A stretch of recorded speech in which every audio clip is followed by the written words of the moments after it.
वही स्वरूप परमात्मा को हम अपने अंतरात्मा में धारण करें, वह परमात्मा हमारी बुद्धि को सन्मार्ग की ओर प्रेरित करें। सीधी कमर करके रखें, गायत्री मांगो।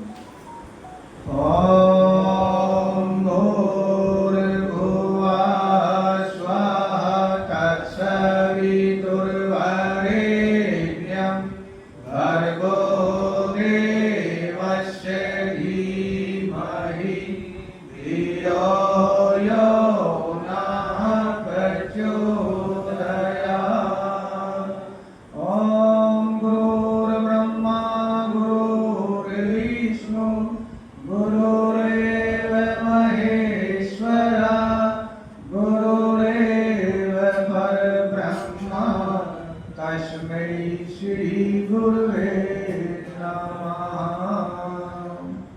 परम पूज्य गुरुदेव परमन्य माता जी माँ गायत्री के सूक्ष्म रूप से विराजमान, देव मंच पर विराजमान सभी आत्मीय भाइयों और बहनों, समय की बाध्यता को देखते हुए अधिक बातें न करते हुए परम पूज्य गुरुदेव परमन्य माता जी के सूक्ष्म संरक्षण में जैसा आप सबको विदित है कि ज्योति कलश रथ यात्रा प्रारंभ हो चुकी है।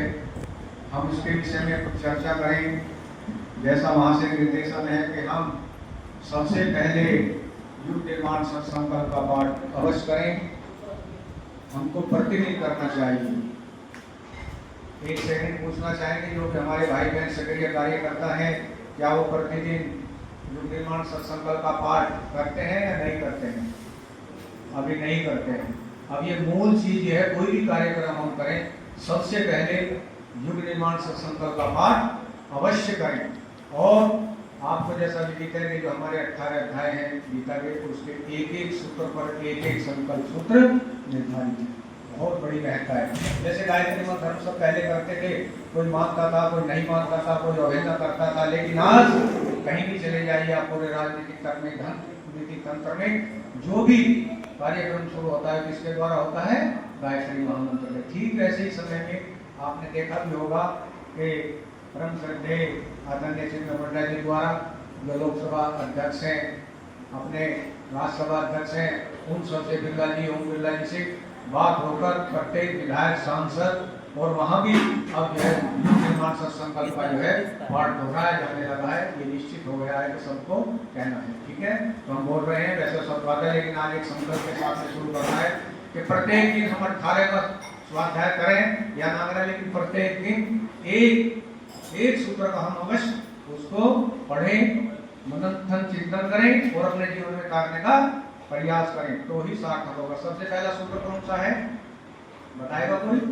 हम ईश्वर को सर्वव्यापी न्यायकारी मानकर उसके अनुशासन को अपने जीवन में। बहुत सुंदर बात। देखिए, कम से कम हमको आना चाहिए। और अंतिम क्या है? हम बदलेंगे, युग बदलेगा, हम सुधरेंगे, युग सुधरेगा। इस तथ्य पर हमारा परिपूर्ण विश्वास है। तो मात्र 2-3 मिनट में बताते हैं करके, आप ये सुनेंगे। हम ईश्वर को सर्वव्यापी न्यायकारी मानकर उसके अनुशासन को अपने जीवन में उतारेंगे। शरीर को भगवान का मंदिर समझकर आत्म संयम और नियमितता द्वारा आरोग्य की रक्षा करेंगे। मन को कुविचारों और दुर्भावनाओं से बचाए रखने के लिए स्वाध्याय एवं सत्संग की व्यवस्था रखे रहेंगे।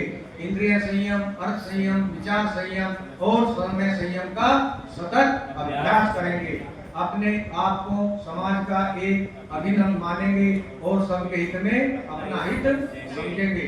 मर्यादाओं को पालेंगे, वंचनाओं से बचेंगे, नागरिक कर्तव्यों का पालन करेंगे और समाजनिष्ठ बने रहेंगे।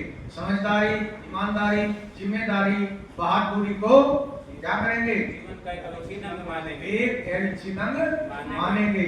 आपको ज्यादा बताने की आवश्यकता नहीं है, आप सब है। वैसे तो इसके ऊपर हम प्रकाश डालें तो 10 मिनट लग जाती हैं। चारों ओर मधुरता, स्वच्छता, सादगी एवं सज्जनता का वातावरण करेंगे। अनीति से प्राप्त सफलता की अपेक्षा नीति पर चलते हुए असफलता को स्वीकार करेंगे। मनुष्य के मूल्यांकन की कसौटी उसकी सफलताओं, योग्यताओं एवं विभूतियों को नहीं, उसके सद्विचारों और सद्कर्मों को मानेंगे। दूसरों के साथ वह व्यवहार न करेंगे जो हमें अपने लिए पसंद नहीं। नर और नारी परस्पर पवित्र दृष्टि रखेंगे। संसार में सत्प्रवृत्तियों के पुण्य प्रसार के लिए अपने समय, प्रभाव, ज्ञान, पुरुषार्थ एवं धन का एक अंश नियमित रूप से लगाते रहेंगे। परंपराओं की तुलना में विवेक को महत्व देंगे। सज्जनों को संगठित करने, अनिति से लोहा लेने और नव सृजन की गतिविधियों में पूरी रुचि लेंगे। राष्ट्रीय एकता एवं समता के प्रति निष्ठावान रहेंगे। जाति, लिंग, भाषा, प्रांत, संप्रदाय आदि के कारण परस्पर कोई भेदभाव नहीं बरतेंगे। मनुष्य अपने भाग्य का निर्माता आप है। इस विश्वास के आधार पर हमारी मान्यता है कि हम उत्कृष्ट बनेंगे और दूसरों को श्रेष्ठ बनाएंगे। तो युग अवश्य बदलेगा, हम बदलेंगे, युग बदलेगा, हम सुधरेंगे, युग सुधरेगा। इस तक पर हमारा परिपूर्ण विश्वास है। ये भाव सबसे पहले ये कार्यक्रम का शुभारंभ करना चाहिए। कहीं भी आप कार्यक्रम करते हैं तो आज के पश्चात सबसे पहले गायत्री मंत्र का भावार्थ और सारे सूत्रों को आप दोहराकर यही काम करें, ठीक है। इसके पश्चात में आत्मीय भाइयों बहनों, जैसा आप सबको विदित है कि ज्योति कलश यात्रा हमारे उत्तर प्रदेश में नहीं, पूरे भारतवर्ष में और देश के अनेक, दुनिया के अनेक देशों में प्रारंभ हो चुके हैं। आज से लगभग 1.5 साल पहले हो चुके हैं। हमारे यहाँ उत्तर प्रदेश में सबसे अंतिम चरण में इस पर शुरुआत हुई है, जिसमें पूरे उत्तर प्रदेश में 4 जोन है। चारों जोनों में एक ज्योति कलश रथ मिला है और वो पिछले जून की 11 तारीख से प्रारंभ हो रही है, जिसमें मुजफ्फरनगर का बिजनौर का कार्यक्रम लगभग पूर्णता की ओर है। 9 तारीख में समापन हो रहा है और 10 तारीख में गुरु पूर्णिमा को जो रथ पहुंचेगा, कहाँ पहुंचेगा? सहारनपुर पहुंचेगा। वहाँ 31 दिन का कार्यक्रम है। उसके पश्चात अक्टूबर पड़ेगा ना आपके यहाँ, अगस्त में आपके यहाँ कार्य रथ जो है पहुंच जाएगा। 25 दिन का कार्यक्रम आपके यहाँ रहेगा। आप सब भाई बहन मिशन की गहराइयों से जुड़े हैं, आप सब मिशन की गतिविधियों से परिचित हैं। प्लस ज्योति जो आ रही है हमारी, उसके साथ में प्रतीक के रूप में जो अग्रकीर्ति चल रहा है, जो जब से यात्रा शुरू है तब से चला हुआ है, इसके विषय में आपको मोटी मोटी जानकारी दी गई है। अब आपको मालूम है कि 2026 मिशन के द्वारा क्या घोषित किया गया है। 2026 में क्या हो रहा है मालूम होना चाहिए ना। 2026 में मिशन के द्वारा जन्म शताब्दी वर्ष मनाया जा रहा है। इसका जन्म शताब्दी वर्ष, परम वंदनीय माता जी का जन्म शताब्दी वर्ष मनाया जा रहा है और अखंड दीप के भी प्राकट्य के 100 वर्ष पूरे हो जा रहे हैं। उसका भी प्राकट्य वर्ष मनाया जा रहा है। और क्या है, परम पूज्य गुरुदेव के साधना के भी 100 वर्ष पूर्ण हो रहे हैं। ये त्रिवेणी संगम बन रहा है। अगर हमको ऐसा परम सौभाग्य, ऐसा चांस जीवन में नहीं मिलने वाला है जैसा इस समय अब 2026-25 चल रहा है, तो आपको अधिक बातें सब मालूम है, लेकिन आपको बताना क्या है। मोटे तौर पर जब आप नए भाइयों में जाएंगे, बहनों में जाएंगे, तो सबसे पहले आप बताएंगे हम जो है जन्म शताब्दी वर्ष मना रहे हैं। आपको उसके विषय में चर्चा करनी पड़ेगी। क्या परम पूज्य गुरुदेव ने 1926 में ग्राम आमलखेड़ा, जो छोटा सा गांव है, पूज्य गुरुदेव का जन्म स्थान है, वहां पर 1926 में परम पूज्य गुरुदेव ने अखंड दीप प्रज्वलित किया। कब? बसंत पर्व 1926, बसंत पर्व 1926। इसके सानिध्य में अपने गुरु स्वामी सुरेशानंद जी के आदेश के अनुसार उन्होंने प्रकटित किया और तभी से उसके सामने क्या क्या साधना की उसके विषय में बताया जाएगा। लेकिन सबसे पहले आपको मालूम होना चाहिए कि पूज्य गुरुदेव जब 12 वर्ष के थे तब पूज्य गुरुदेव के पिताजी का नाम क्या था? पंडित रूप किशोर शर्मा जी, जो राजग्रहण में पुरोहित का कार्य करते थे, प्रकाश पंडित थे, विद्वान थे और मदन मोहन मालवीय जी का भी आना जाना उनके पास था। जब मालवीय जी एक बार उनके निवास स्थान पर आए तो उनकी निगाह उस 12 वर्ष के युवा पर पड़ी, तो उन्होंने अपने दिव्य दृष्टि से देख लिया कि ये साधारण युवा नहीं है, इसके अंदर तो कोई विशेष प्रतिभा है। इसके अंदर कुछ गुरुदेव जब 12 वर्ष के थे तब उन्होंने कहा पंडित जी कि आपका ही बेटा है। तब कहा पंडित जी ने, अरे नहीं मालवीय जी कैसी बात करते हो, ये बच्चा आपका ही है। जैसे हमारा आप कह देते हैं भाई किसका बच्चा है, आपका ही बच्चा है, तो क्या आप मुझे दे सकते हैं। पंडित जी ने कहा कि जब चाहे आप ले जा सकते हैं, कोई दिक्कत नहीं है। तो सबको विदित होगा कि सबसे पहले जो दीक्षा पूज्य गुरुदेव को किसने दी, पंडित मदन मोहन मालवीय जी के द्वारा गायत्री मंत्र की दीक्षा और यज्ञोपवीत संस्कार कराया और उसी के साथ 3 माला प्रतिदिन करने के लिए पूज्य गुरुदेव से कहा।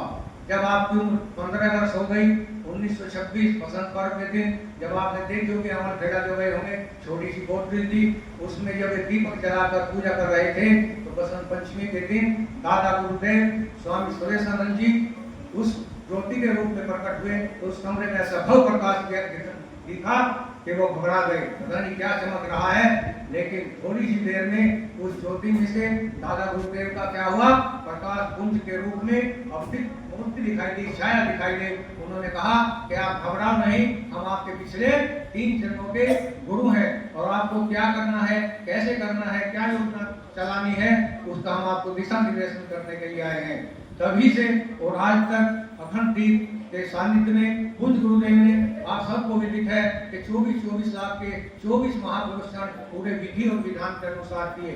धरती पर भूमि पर शयन करते थे और काली गाय रखते थे, उसको चारा और जौ खिलाकर जो गोबर में से संस्कारित जो निकलते थे, धोकर छान कर पीन कर उसको क्या करते थे, एक रोटी जौ की और एक गिलास मट्ठा काली गाय का 24 घंटे में एक बार लेते थे और 24 वर्ष तक गायत्री को सिद्ध किया। गायत्री से बात करते थे, गायत्री माता से, जैसे स्वामी रामकृष्ण परमहंस माँ काली से बात करते थे। स्वामी ऋषि विश्वामित्र के पश्चात पहले ऐसे है हमारे गुरु भगवान कि जिन्होंने गायत्री को सिद्ध किया, ऋषि विश्वामित्र के बाद में। तो ये कोई मामूली बात नहीं है। और उसी अखंड दीप के सामने पूज्य गुरुदेव ने 3650 पुस्तकें लिखी और आपने देखा होगा कि कितनी भी बड़े आंदोलन, कितनी भी योजना चलाई गई, ये सब अखंड दीप के सानिध्य में चलाई गई। और अमरखेड़ा से चलकर आगरा से मथुरा और मथुरा से 1971 में जो आज सतत चल रहा है, ऐसा अखंड दीप भारतवर्ष के किसी भी पूरी दुनिया में और पूरे भारतवर्ष में कोई भी ऐसी अखंड ज्योति नहीं है जो अखंड 100 वर्ष तक अपने पूरे करने जा रही है। तो आने वाले 2026 में वो पूरे उसका शताब्दी वर्ष मनाया जा रहा है। और आपने देखा होगा कि जहाँ माता गायत्री की मूर्ति बनी हुई है, उसके बराबर में अखंड दीप जलता है और उस देवी के सामने एक कन्या आपको बैठी दिखाई दे होगी, जो 24 घंटे माता जी के सानिध्य में 24 घंटे अखंड जाप चल रहा है कभी से। तो आप मामूली बात समझ रहे हैं दीपक को, ये मामूली बात नहीं है। दूसरे नंबर पर ज्योति कलश जो रथ में आ रहा है, उस रथ के अंदर, उस ज्योति कलश के अंदर कितनी भी साधना की शक्ति है। और 24 तीर्थों का जल और रज परम पूज्य गुरुदेव ने, परमहंस माता जी ने पूरा भ्रमण करके जागृत तीर्थों का जल, ऐसे वैसे तीर्थ नहीं जो जागृत तीर्थ थे, उन 24 तीर्थों का जल और रज शांति में स्थापित किया। आपने पहले जो भाई पुराने हैं उनके सामने की बात होगी, एक बार कार्यक्रम चले थे देवस्थापना के और 24 तीर्थों का जल और रज घर घर में स्थापित कराया गया था। वही जल और रज परम श्रद्धेय डॉक्टर पन्ना पांडे जी, परम श्रद्धा सैलजी जी के द्वारा शक्ति प्रदान करके और पूरी शक्ति का अवतरण करके उस ज्योति जो कलश आया है उसके अंदर विराजमान है। और बताते हैं इस ज्योति के, इस कलश के जो भी दर्शन कर लेगा उसका जीवन धन हो जाएगा, बदलता हुआ चला जाएगा। आप मामूली बात समझ रहे हैं, ये मामूली बात नहीं है। ये पूरे क्षेत्र और देश और दुनिया के जो भ्रमण पर निकले हैं, आने वाला समय 2026 पूरे देश और दुनिया के लिए 31 तक इतने घोर परिवर्तन का समय होने जा रहा है कि हमारे आंखों से विश्वास भी नहीं करेंगे कि कैसी कैसी घटनाएं होने जा रही है। व्यक्ति का कुछ मालूम है कि किसी का कुछ मालूम नहीं है। जैसे अभी लगभग 20-25 दिन हुए कि अहमदाबाद से, गुजरात के अहमदाबाद से लंदन के लिए फ्लाइट उड़ी और 60 सेकंड में, मात्र 60 सेकंड में धराशायी हो गई और जितने भी भाई और बहन थे 264 सब एक 60 सेकंड में समाप्त हो गए। लेकिन उसमें से भी एक भाई सुरक्षित बचा। मालूम है ना आपको, एक भाई सुरक्षित बचा। किसने बचाया? भगवान ने बचाया। एक 18-20 साल की लड़की जो लंदन में पढ़ाई करती थी, वो भी फ्लाइट में जाने को तैयार थी, लेकिन रास्ते में क्या हुआ कि उसको किसी कारणवश जाम लग गया, जाम में फंस गई, 10 मिनट लेट हो गई। जब तक फ्लाइट देखो कर चुकी थी, बड़ा पछतावा हुआ मेरी फ्लाइट निकल गई है। लेकिन 10 सेकंड के बाद जब उसको मालूम होता है कि वो फ्लाइट जो अभी थी जिसमें मुझको जाना था वो क्रैश हो गया है और सब समाप्त हो गया है, उसने भगवान के सामने विनती करी और धरती माता पर लौट गई कि हे मां, हे भगवान, आपने मेरे प्राणों की रक्षा की है। तो ठीक उसी प्रकार से आने वाला समय चक्रवर्तियों के विवादों से और विपरीत परिस्थितियों से भरा हुआ है। बचेगा वही जो भगवान की शरण में चले जाएगा। तो हम भाइयों को नए को यही प्रेरणा देनी है कि आप अपने बच्चों से गायत्री मंत्र स्वयं करें, बच्चों से कराएं, परिवार के जितने भी सदस्य हैं हम सबसे गायत्री मंत्र कराएं, हमारा एक सुरक्षा पथ हो जाएगा।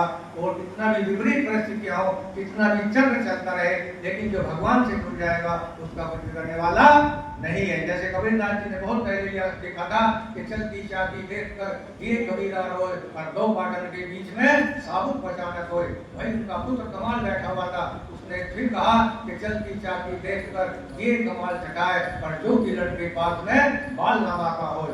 किलड़ को भगवान का रूप लिया गया है। हमारी माताएं बहनें बैठी होंगी, जब हाथ की चक्की होती थी खूब उसको चलाते थे, ऊपर से अनाज डालते थे, नीचे का पार्ट स्टील और ऊपर का चलता था, उसके ऊपर सबका 20-20 कराटा बन जाता था। लेकिन जब पार्ट को ऊपर उठाकर देखा जाता था तो धीरे धीरे 5 मिनट मुट्ठी दाने साबुत बचते रहते थे। तो कौन बचाने वाला है? जो भगवान से जुड़ जाएगा उसका कुछ होने वाला नहीं है। तो आने वाले समय में न जाने क्या क्या विपत्तियां देश और दुनिया के ऊपर परिवर्तन हो रहा है।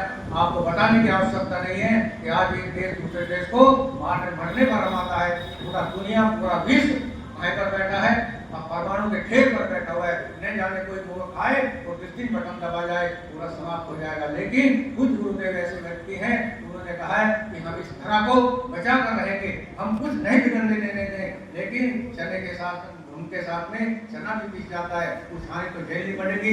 झेलेंगे वही जो भगवान से दूर रहते हुए चले जाएंगे। तो भाइयों और बहनों, समय ये है आपको बताने की नहीं, प्रोफेशन देने की बात नहीं है। अब हमारे यहाँ जो कलश यात्रा आ रही है लगभग 1 माह 25-30 दिन उसके है, इससे एक गोष्ठी और हो जाएगी। लेकिन मोटे तौर पर आपको क्या करना है उसके लिए थोड़े से दिन में ऊपर प्रकाश डालकर आपको बताया जाएगा कि हमको तैयारी पूर्व में क्या क्या करनी है। सबसे पहला बिंदु है आपका कम से कम 4 टोली बना ले, 15-15 दिन का समय दान ले सकें। आप 4 भी नहीं बन पाते हैं मिश्रा जी, तो 2 टोली तो कम से कम, आपके यहाँ 25 दिन यात्रा है तो कम से कम 2 टोली रहें, उसमें 4 भाई 3 भाई तो अवश्य रहें, है ना।